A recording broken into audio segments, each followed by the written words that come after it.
Ladies and gentlemen, my name is Fred, moderator Smag newspaper for today's podcast.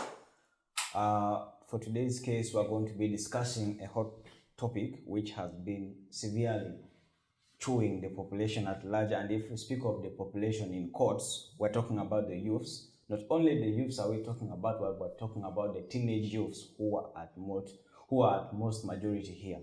Ladies and gentlemen, today with me I have three group of panelists representing at least each level of the society, starting from the students, who is not only representing those who are at school, but those who are also not at school, the teachers who are also representing not only the teaching staffs, but also the non-teaching staffs, and we have also one arm of the government, which is an organization which is also working in hand with the government.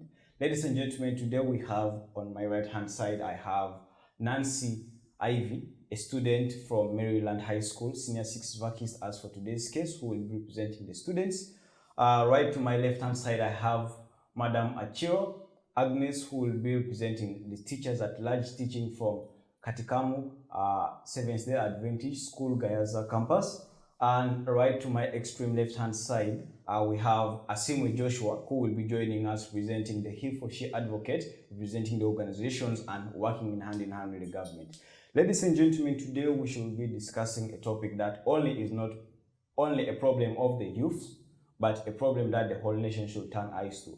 When the pandemic struck at first, no one was expecting this to last for this far, but because no one knew what was going to happen and it struck unknowingly, it has now continued to be going for a long period of time, and with its consequences going as far, we don't know what is to come as far.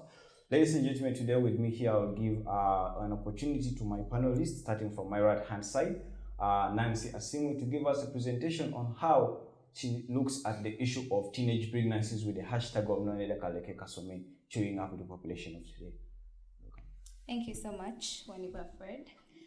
Such a great opportunity and an honor to be here today on this Smag newspaper podcast. Once again, I'm Nancy Ivy and I am the student representative Smag newspaper.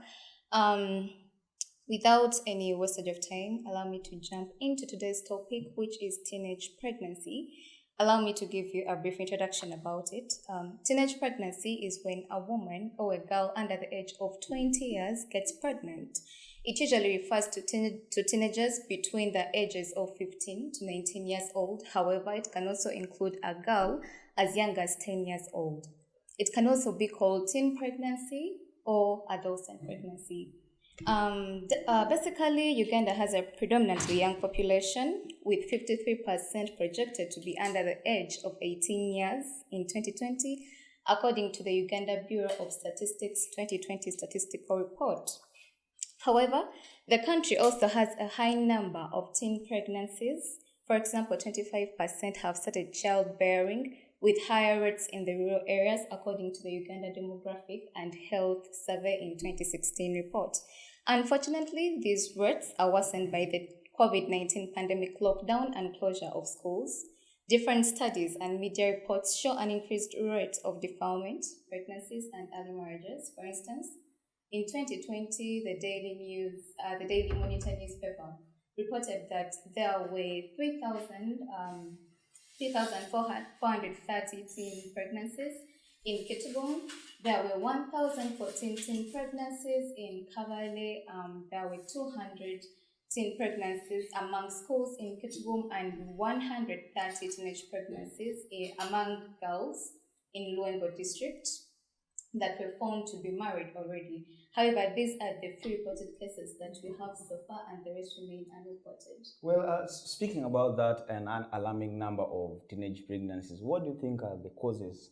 As a student, what do you think are some of the causes that are leading to these alarming numbers of girls going into early marriages? Thank you so much for that question. Basically, there are very many causes that bring about, that result into the teenage pregnancies. I'll start with the first one, like you mentioned it's early marriages, which is as a result of poverty and ignorance from parents. I'll give you an example.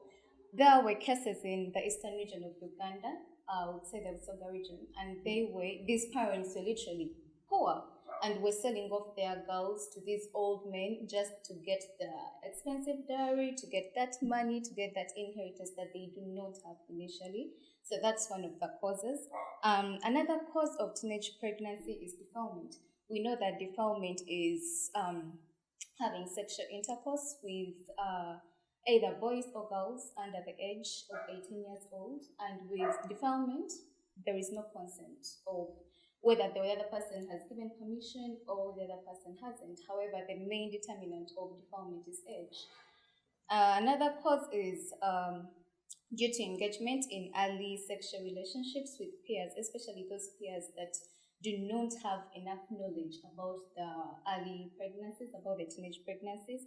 And we have beliefs in ineffective myths. I'll give an example. I remember in my Form 2, that's 2016, when I was studying, is it South African history? Yeah. And those questions, the koi, when they would marry off their girls at 14 years to these 16, 17 boys. And obviously, I mean, is that really the appropriate age to get married? No, you mentioned something about the lack of information or lack of enough information about sex when the teens involve themselves or engage themselves in early sexual intercourse. Do you think that the population of Uganda as a whole lacks a general understanding or enough understanding about sexual intercourse in order to prevent early teenage pregnancies? Yes, I do. Basically, I'll give an example. In the rural areas, we have the sexual and reproductive health rights in Uganda. And I would say that maybe many people in the rural areas do not know about these rights. They do not know how to access them. They don't know how to access that information. And actually, many of them don't believe in the sexual and reproductive health services. Therefore, they risk their children, they risk their girls. They can't actually, some of them are literally intentionally denied to access that information. Okay, thank you. Ladies and gentlemen, that was Nancy Ivy representing the students at large here. Not only the students who are in school, but the students also who are outside school, and even those who have not gone to school, by the way, because here we're looking at solving a problem that is not only affecting those people at school, but also looking at a problem that is affecting those who are outside school. Ladies and gentlemen, just to follow up on from students, where do we go to exactly? We go to those who teach them. With me today here we have, as I mentioned earlier, we have Madam Agnes Aciro, who is going to be representing the non and teaching staffs, ladies and gentlemen. Let's give Madam Aciro a minute or two to give us a presentation on such an issue which is tearing up the population of today. Welcome. Well, thank you. Thank you so much, Fred, and thank you so much, Smag Magazine, for hosting us. About teenage pregnancies, like what generally I know, like my colleague here mentioned, it's when children or students or young children between 13 and 18 years get pregnant. And what I think she said most of the things, but one of the main causes of teenage pregnancy is mass media. I believe mass media has really done brought a lot of issues to the teenagers. First of all, mass media. Now you have Smag Magazine. Let me bring it up. You can be putting up things, like telling us whatever is happening, and then people are naked. The girls are naked, the men are half dressed, people are on the beach, they're busy naked. So these young girls will come up and they'll be like, I also want to be like this. I also want to be like this person.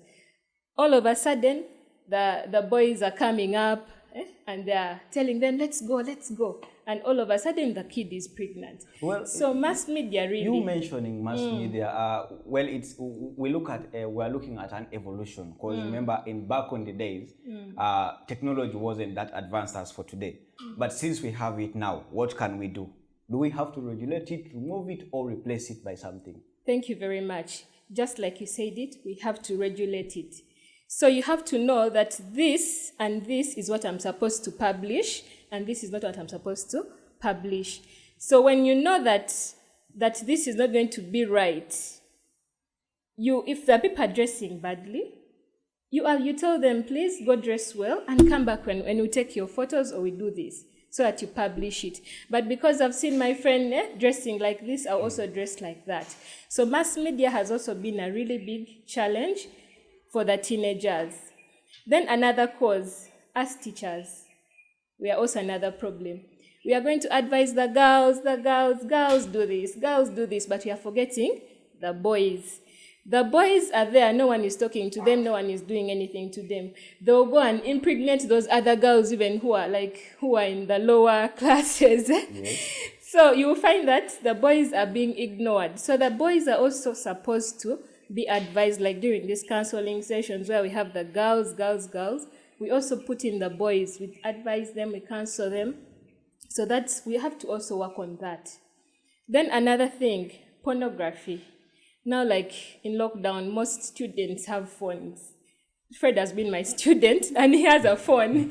So, we are not going to regulate them like, okay, this is what you're supposed to look at, you're supposed to study, you're supposed to do this.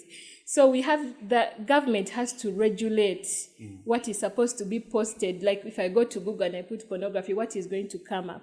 So the government has to regulate what comes up. When that person is below age, I don't know how they'll do it. Maybe, I don't know much about phones and internet and what, I don't know, but I believe they have a way of controlling and knowing this person is below this age and they cannot access pornography. Okay. So you mentioned talking about how the government can regulate the issue. Well, you're looking at a point of preventing before happening, or let's say avoiding. Now, what can you talk about? Because the population at large, which is made of youth, as we are talking about here, which is basically the teenage youth, and an adolescent is very stubborn. When you stop him from this way, he will find another way to go and access that information. Yeah. So speaking of how the pornography and the mass media has affected the population at large, what do you think are those best solutions that can come up and try to do because the students at large, the adolescents, they see it as a normal thing. And there's no way you are going to stop it. They have to live with it. Do you think that there's a way whereby after them getting what they want, because however much you block them, they'll still access it? Do you think that an education should be given to them, as she has mentioned? Because blocking a student who has been stimulated by pornography, he will go and try it out. Do you think there's a way that the teachers at large can do something to help in that process, not in preventing them from accessing the information? Yeah, thank you very much. I believe teachers, we have a big role to play here. One, we have to do a lot of counseling, sex education. Now, some teachers will be there we cannot teach these kids. You have to tell them, if you have sex, this will happen. If you do this, you have to tell it to them point blank. Bring it out the way it is. If you go in for it, expect pregnancy, expect HIV, expect this. When you go there, know you're coming out with either of this or none. So we have to educate these learners. We have to tell them, if you do this, this will happen. And we should also involve the boys. You should involve the boys and tell the boys, okay, this is not only a girl talk thing. It's also a boys talk. Then another thing, there's something I read about it for the phone issues and what. Yes. And they told me there's some app that you can put below 18. If you're below 18, you will not have access. If you're above 18, now parents can do Google and then they block their students' their children's phone. So when the kid does or clicks on anything that is above 18, the phone will get blocked. So that's also another method of controlling these big-headed learners. Thank you so much. The part of teachers is kind of alarming, because recently I was watching NTV actually past Sunday, and they were all about sex education. And there was a point that really clinged on me seriously. The moderator himself, Romeo, he mentioned something. he was studying actually in Uganda. He's currently he's done with education, and one thing he said was so alarming was like he got sex education at a younger age, but the biggest problem was that it was not from his daily teachers. That is the biggest problem. The teachers flew all the way from Germany halfway through the world. Do you think the teachers are doing enough in order to impact these students with sex education? Because if you can look at Uganda being in Africa, the African mindset, when you speak about sex, even to the parents itself, they see it as a taboo. What can you say about that?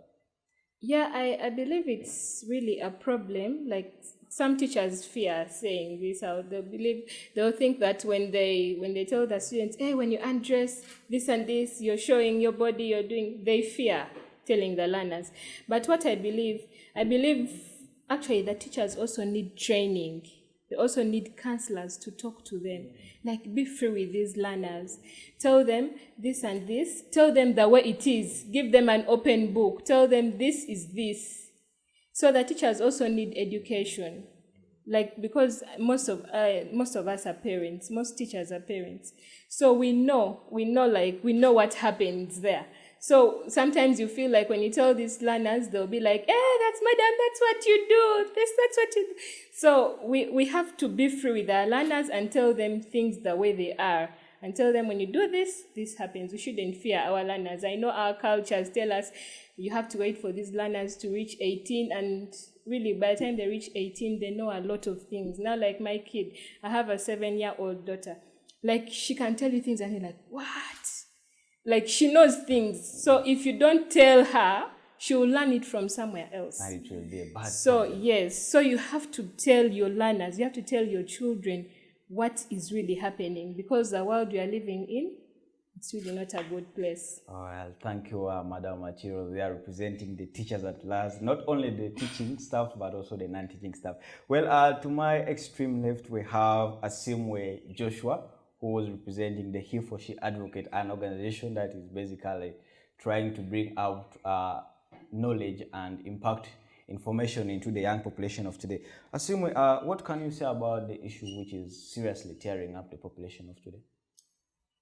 Thank you very much, Fred, panelists, and the teacher who has really spoken well on the issue of teenage pregnancy.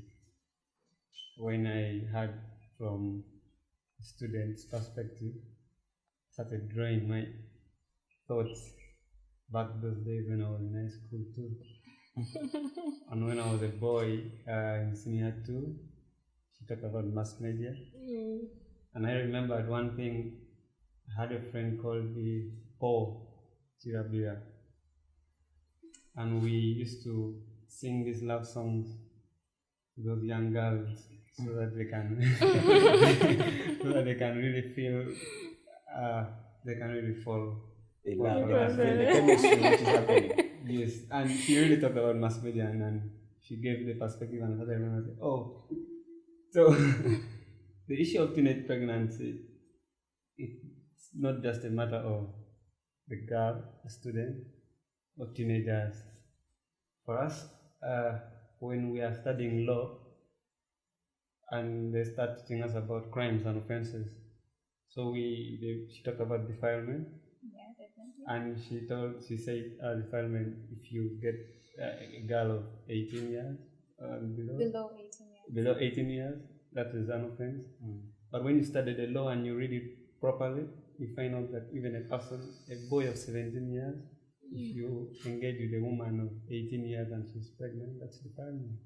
Yes, true. So, to me, I feel the biggest problem we have is the society. We have not been really or fully compact to solve this problem.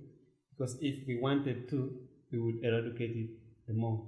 We came with our culture, the way it is, to leave the boys seated back and to always question the girl why she opened her legs for him. And we forgot that we should also ask this boy why he asked for those legs to be opened. So to me, I feel the community and the society, we have to play a big role. And the biggest problem we have, it's unemployment, leave alone the pandemic. Yeah. Because even before the pandemic came, we had the issues of teenage pregnancies. Exactly. We have the issues of sexual related offenses and so many other things before the pandemic. Basically, in urban settings, it's basically unemployment in urban settings. Yeah. Yesterday, when I was watching news on NTV, they stated that around 20,000 girls within Kampala only. And those are the people who have attained antenatal. So there's a perspective that there are also those who didn't go for such. And the other month, the same NTV talked about 600 girls in Kamuli. So you see that there's a difference between the rural and urban settings and the suburban settings. So the biggest problem, they vary. I don't want to say they're the same. They vary. Yeah. When you're in town, the problems are different from that in the village. Exactly. I have been in so many districts. I've been in Amuru district, far north Uganda. I've been in Chiriandongo. I've been in Wakiso. I've been in Masindi. All transversing about girl child. Yes. And they have different problems. In Kampala here, the biggest problem we have is unemployment. Because when you're the number of youth that are unemployed high, and most of them going for drugs. 25% of those people lack what to do. And sarcastically, when I was in my first year in law school, a friend of mine told me that girls like those ones who are hooligans. They like those ones who are a little bit crazy. And that's the problem we have. Well, you speaking about being a law student at Uganda Christian University and working hand in hand with He for She Advocate, what do you think are some of the problems that the organizations face when tackling some of these issues? So many organizations have come up with the same agenda, different approaches, and most of them, with time, they fall out of their own route. Running organizations in Uganda, it's not a simple thing. Yeah. It's not it's not an easy way. It's not easy way because it has a lot of obstacles. Yes. First of all, in Uganda, the audience, let me say, the consumers of this depends on how the organization, the impact of the organization, or how famous that organization is, and how rich that organization is, so that they can really somebody to believe in what they say or what they feel it's right. Because they look at material because wealth, they not look the at information. material wealth, not the information they get from that kind of organizations. And with the last time I was hosted in Smag still, I talked about the various organizations that have come up with the same agenda to end teenage pregnancies and advocate for girls' rights and so on. But the problem is they are all working in a manner of which they are singularizing themselves. They want to be unique in their own perspective. And yet if we decide to say, if those organizations come up together with the same agenda, our voices will be heard the most. So if organizations can come up together with other organizations merging together with the same agenda, it can really, really, really shoot out. For example, I think in the He for She, I think we have been holding talks and also having different going down there to the roots. We have one that in Kasese, trying to economize, to empower women to stand up economically, and then provide for them the sanitary towels to help them during the menstruation cycle. And we felt like, if condoms are free of charge in every hospital, why don't we put those pads there?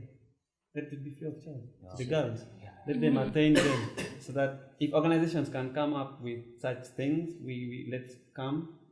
And we are having a sexual reproductive awareness day on Saturday. We have many organizations that have come up to be with us, to partner with us, so that the audience can receive the same information, the same way, the same style. Well, actually, it's a big problem because when we talk about menstruation, majority of the population will think it's something that is very far away from teenage pregnancies.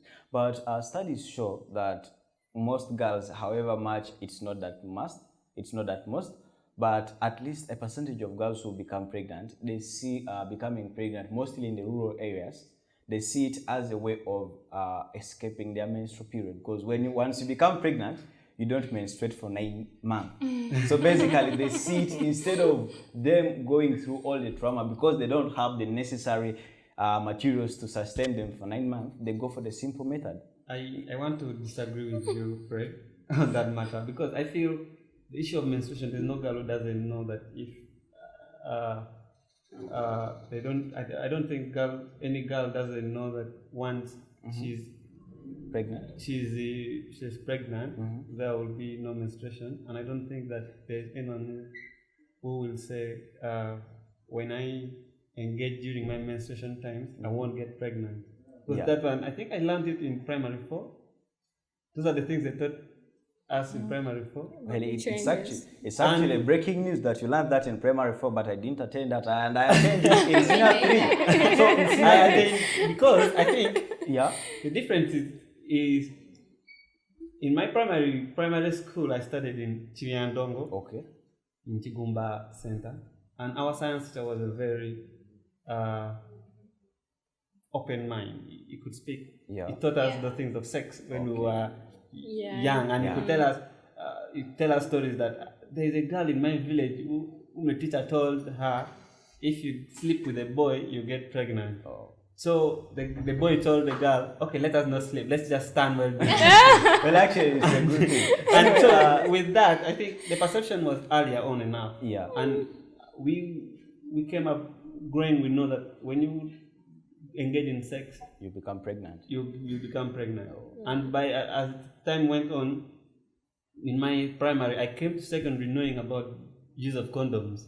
I came to secondary knowing that girls are supposed to use family planning methods like the pills, the what. So it was a good thing to me, and I think if that is the same thing, the problem we have is the society. We don't want to teach those young people because of what culture. We don't want to call a spoon a spoon. Because Uganda sees Uganda at large sees sex as a taboo when you start speaking it next year. We want to buy sometimes, like she said, that going to the beach and so on.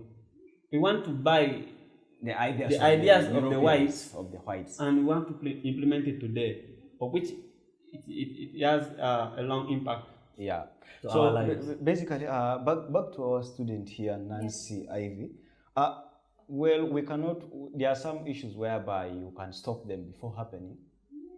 And there's also a way that you can stop them after happening. Not stopping basically completely, but at least maintaining it. When a girl is pregnant at school, what do you think the community looks at the girl? Do you think, because we have seen most who have become pregnant and they have ended up not going back to school, what can you say about that? What can I say about what the society thinks of them? Yeah, exactly. Obviously, you're going to be a disappointment. That's number one. Secondly, you're going to be isolated. I mean, you're not going to go back to school. Your students are there, they are healthy, they're having their flat tummies, and you're coming out with your big tummy, you're carrying that kid. And during pregnancy, there are a lot of emotions. Basically, when they're not isolated, you will isolate yourself automatically because apparently you're going to have this excretion of, those hormones, exactly. The salivary glands are active. I've seen pregnant women spitting. Whose environment are you going to be in when you're literally not in class? Exactly, not in class, of course. So basically, talking about you asked me about the effects. The effects are the same as the consequences. Right? We have very many consequences, by the way. But I'll first of all talk about the immediate consequences of teenage pregnancy. Factor number one, it is the high mortality, the high maternal mortality rate, for this during childbearing for these teenage mothers. I mean, they are not emotionally ready. They are not, the body is not yet old enough because, at least for the biology, I remember, there should be contractions that at least should stimulate the opening up of the cervix, you know, so that the baby can come out. But then some of them cannot do that because you have to be ready for that. Definitely, actually. And that leads to death, by the way, because we have seen many of them who have died. Yes, because maternal mortality rate is basically death of these pregnant mothers, the teenage pregnant mothers.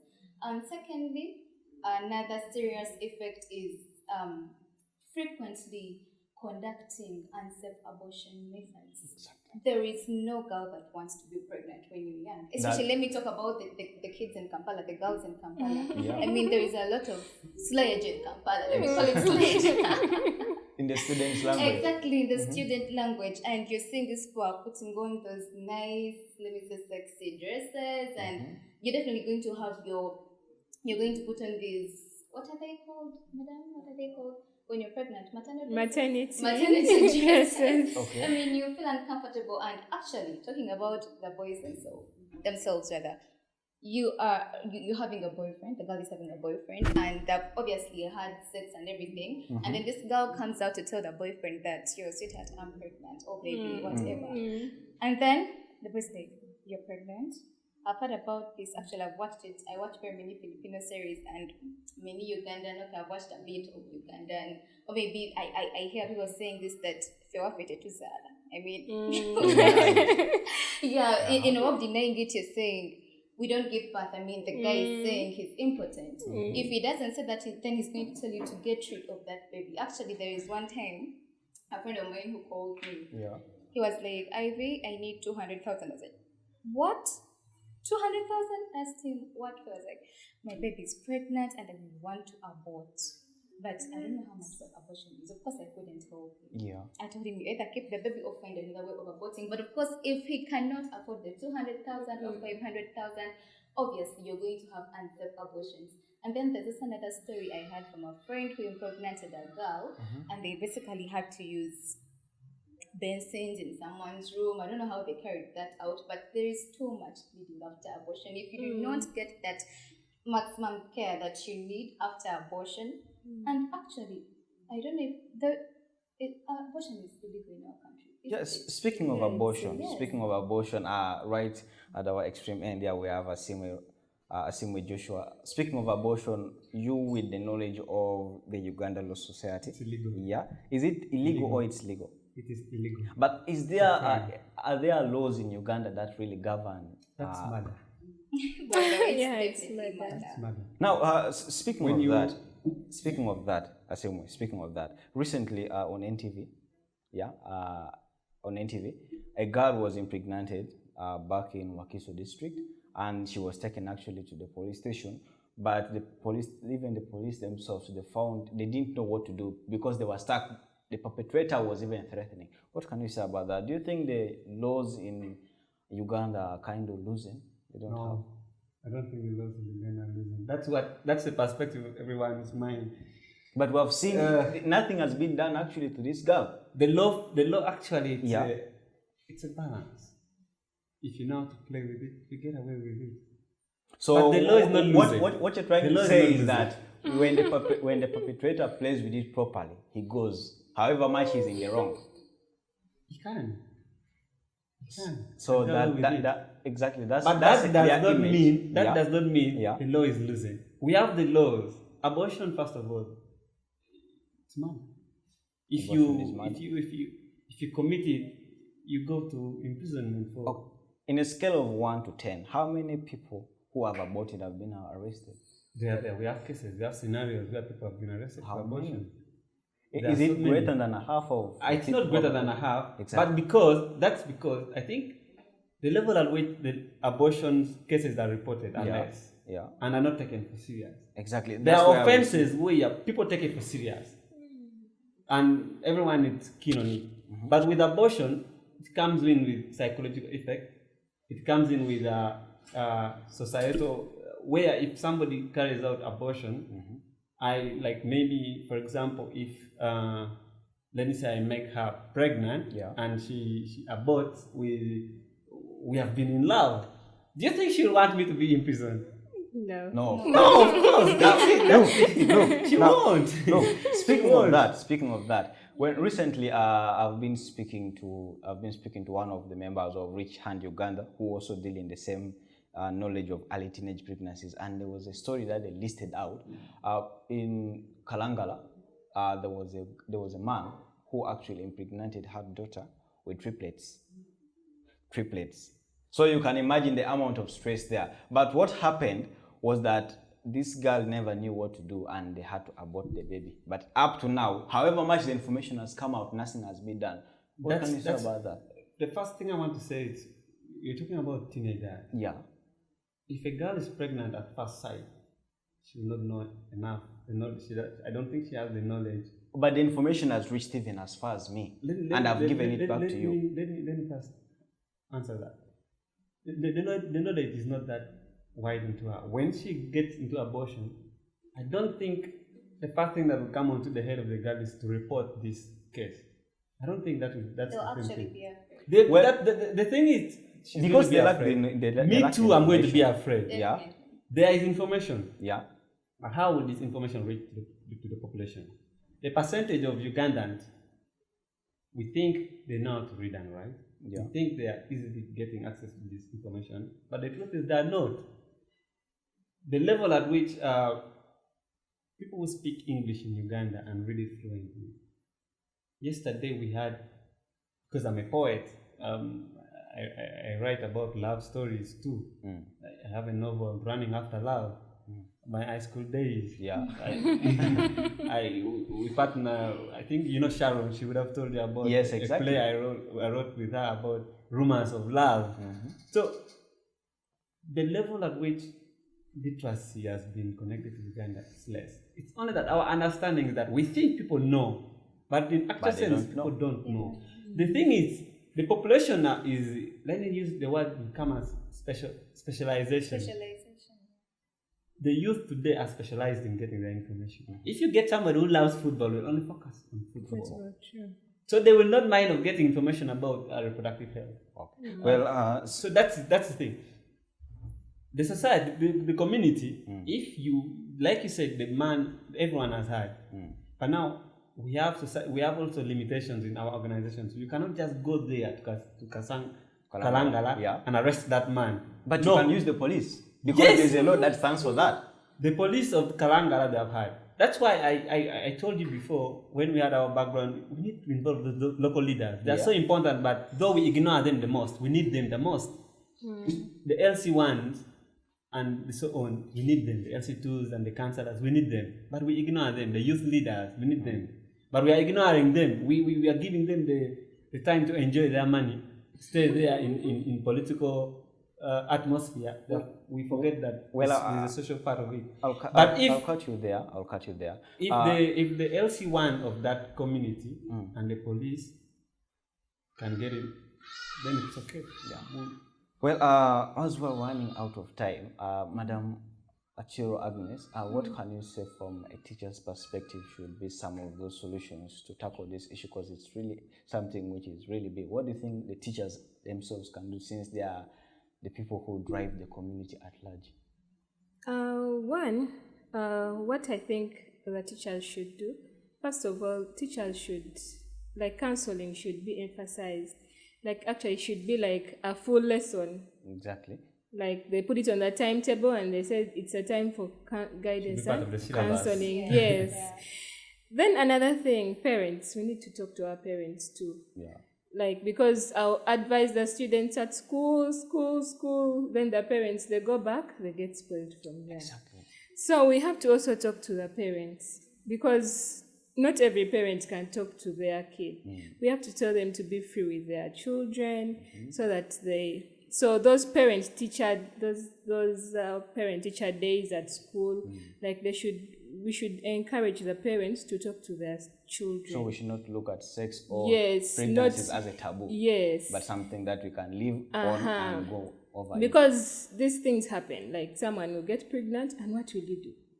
You tell them, okay, do abortion, but you just, if it happens, talk to the kid, counsel them, because they still need that counseling. Exactly. Because if you don't do, that's when you start hearing cases of someone a second chance is always important.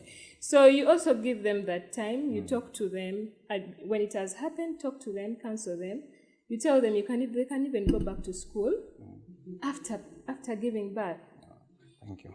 When you spoke about it, sex education being, or speaking about this issue of early teenage pregnancy should be a full lesson, and our dear brother there mentioned it to be included in the syllabus. Well, it's something that has been in the parliament for over now 3 years, and it has been in debate. Actually, they want to involve it into the education system or into the laws, but still we see section of the population of the country which we speak about the religious leaders finding a problem with it because they believe it's kind of distracting their religious beliefs, which basically here we're speaking about the Christians. Well, anyway, we shall turn to Nancy Ivy. What do you think the students body can do in order to solve this issue? Because it's not only the problems which are, they should not only wait for solutions to come from above, there have to be a solution. The first advice I'll give to any girl right now, I wish I could go maybe to, I don't know, those big microphones that can talk to the whole world. Yes. The first solution actually to keep yourself, that's a solution I'm giving before you get pregnant. Abstain from sex. Abstain from sex. Yes, abstinence is key. Just delay the sex. Okay, if you have, definitely everyone has a dream to get married. Okay, you can say some people don't want to hear about it. Actually, I'm a very religious person. I believe in God. I'm born again. Yeah. The Bible is 100% against sex before marriage. Then delay the sex. At least have a goal in life that from 14 years to 13 years to 18, I'll be in my high school. And then after like that, I'm going to go to campus. And by 25, I'm going to get married. I'm going to get married.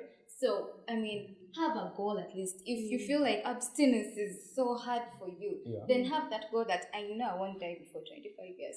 Okay. You know? And secondly, if at all anyone is in a relationship, because I'm now talking to we the girls, I mean, I'm talking to the students, right? And we know teachers, you know, the coupling in schools and everything, and you have that boyfriend. I mean, beware of partners who are going to tell you, if you love me, you have to have sex with me. I mean, those are lies. There is no proof in that. I mean, we have a lawyer in the making here. And definitely, you want proof, and you want my body for proof. It's not something which you can happen. Yes, this is the body of the Holy Spirit. I mean, it's the temple of God. So I have to, girls, respect yourselves. Please respect yourselves. Like self-respect is everything. As long as you know your worth, as long as you know what you deserve, as long as you have a goal in this life. I mean, we girls have a lot of power. We are power. Sitting right here, I know that I have the power to speak. I'm speaking before the camera. I know I have these big dreams, and there is no way going to come from wherever you're coming from and convince me to give you my body. Because there is this self-respect. How am I going to walk again with my head high up when, you know, you have done something exactly. Or somewhere. Actually, you're going to look at that guy and you can't look into his eyes again because there's something that happened. And beware of the friends. I mean, let the girls, when you're in school, beware of the friends that you have. We know that the good friends will always want the best for you. Exactly. There is no friend that is going to put you on pressure into having sex with a guy or having sex with your boyfriend. I mean, at least if you're in a relationship, a good friend will tell you, hold on. I mean, it's not safe. There are very many risks. There is HIV/AIDS. There is, you know, sometimes I be thinking about it and I'm like, I'm born healthy. I'm born, you know, negative. And at the age of 18 years, where I'm getting ready for campus to have fun, I'm getting HIV/AIDS. I mean, that's too painful, by the way. Actually, when I'm to think about pregnancy and AIDS, I hate both, but AIDS is another thing, because that's not curable. At least